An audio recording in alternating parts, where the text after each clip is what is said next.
Ta-da!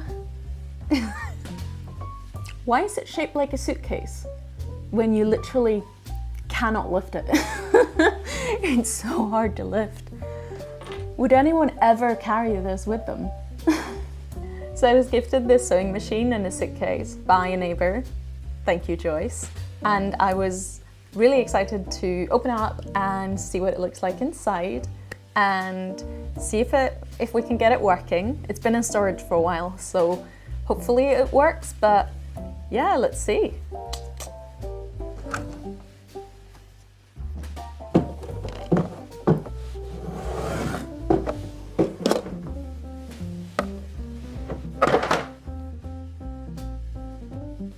Woohoo! Ooh, look at her. She looks nice.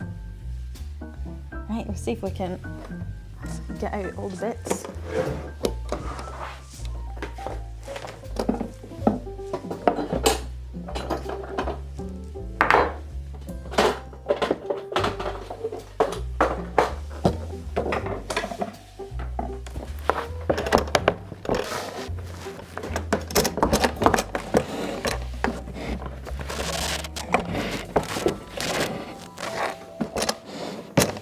I feel like this would have been easier if I didn't need to film it, because then I could have taken it out from the front.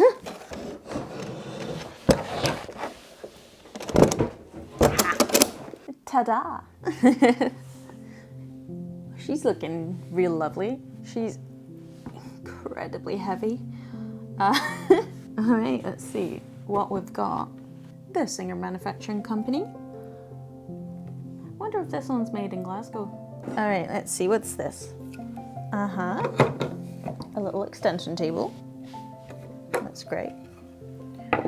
And I've got the plug, because this is an electric sewing machine. Oh, hold on. Oh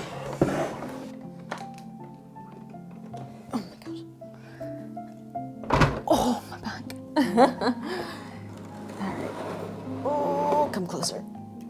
I was struggling pushing it back and forth, so we put it on the little spinny thingy so that I can show you the front and the back. Now you might have noticed that this one looks very similar to my 1896 sewing machine. However, this one's actually made much later. Singer continued using this kind of style of design all the way into the 50s, I think probably 60s too. This one's from 1953, according to the serial number. It is a 29K, which means that it was made in Scotland. So you can tell that it's a little bit more modern design of the decals than on the 1896 one. And of course, it's electric. Which means that it has the motor and it has the bulb here, so you can see what you're doing when you're sewing. It's still got that little Singer Manufacturing Company label on it. See if we can try and get this working. The plug is a standard British one, which means that someone has rewired this at some point, which I'm thankful for, because I don't know how to rewire stuff. We've got a little box of things. Okay. Ho-ho. And we've got a little tube of lubricant. Now, I can't imagine this one actually works anymore. It's probably completely solid, but it's a very cute little tube. See, and then we've got, well, there's no needles in this needle pack, but at some point there would have been. And we've got this incredibly technical foot. I actually have no idea what this one's for, but we'll figure that out. It's probably like a ruffler of some sort, I think. Oh, this does not belong to this machine. This looks like a huge, chunky industrial one. And another strange sewing foot. Oh, and another one. And then we've got this one, which I think is a hemmer of some sort. Here's a rolled hem foot. Don't know what this one is. And a needle that definitely does not belong to this machine. Probably belongs to whatever machine this foot belongs to.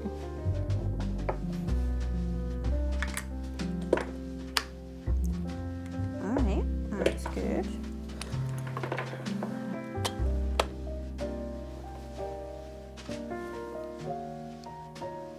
Okay, no sound. Does it have an on button? Oh!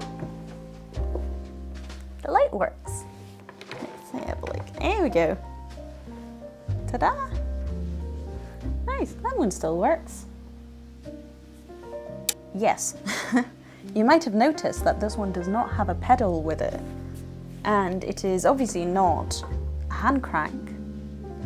However, I first thought that this was a rakjan, a crowbar.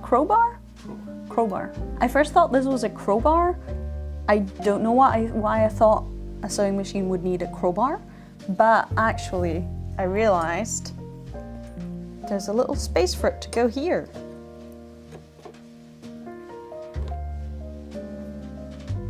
Oh, the light died. Okay. So this crowbar thingy basically goes into there, and then this is what is basically the pedal. So it moves. You're supposed to push your knee just against that.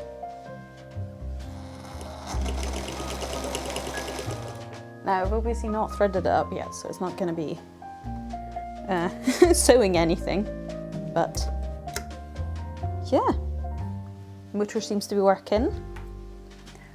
So I'm just going to be threading it now, and I've just made the take-up lever go all the way up top.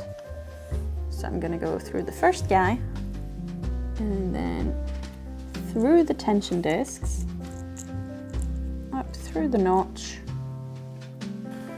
and it goes through the lever, down into this guy, come on, there we go, then that guy, and then all the way around. And then the last step is just getting it through the needle hole.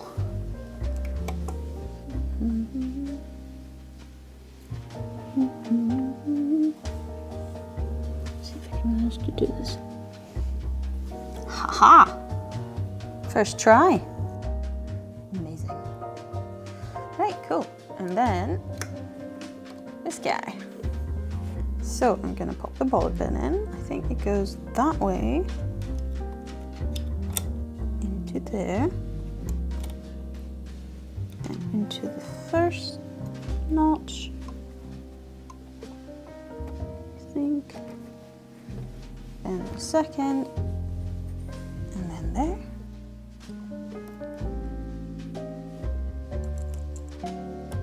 All right.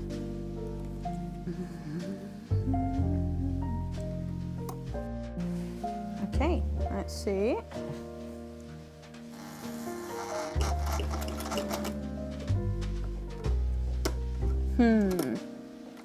Well, that doesn't look right.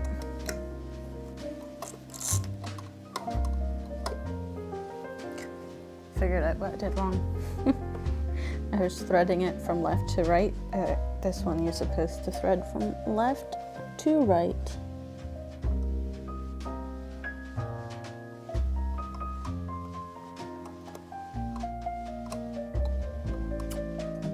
All right, there we go. Let's try again.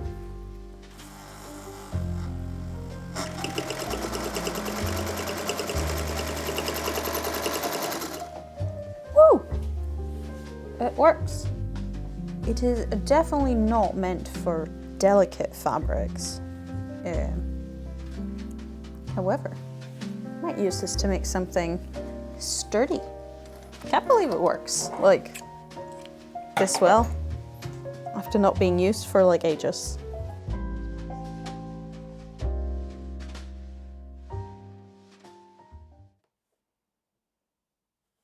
I'm really happy that it actually works.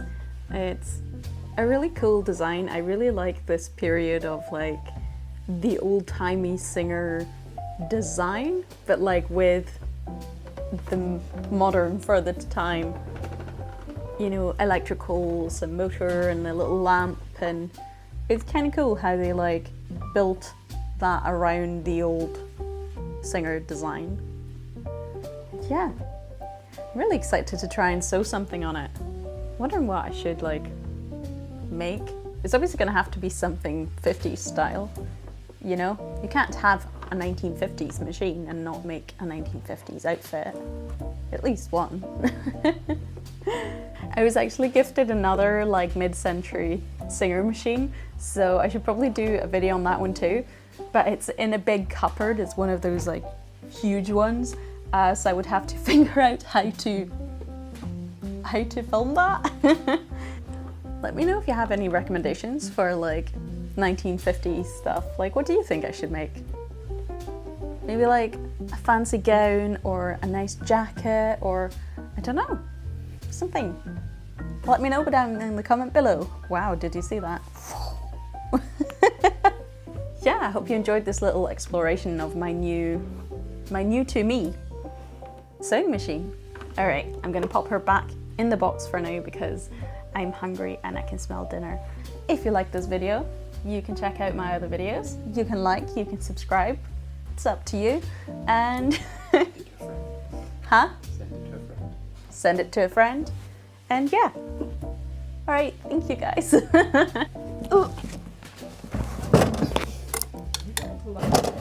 know?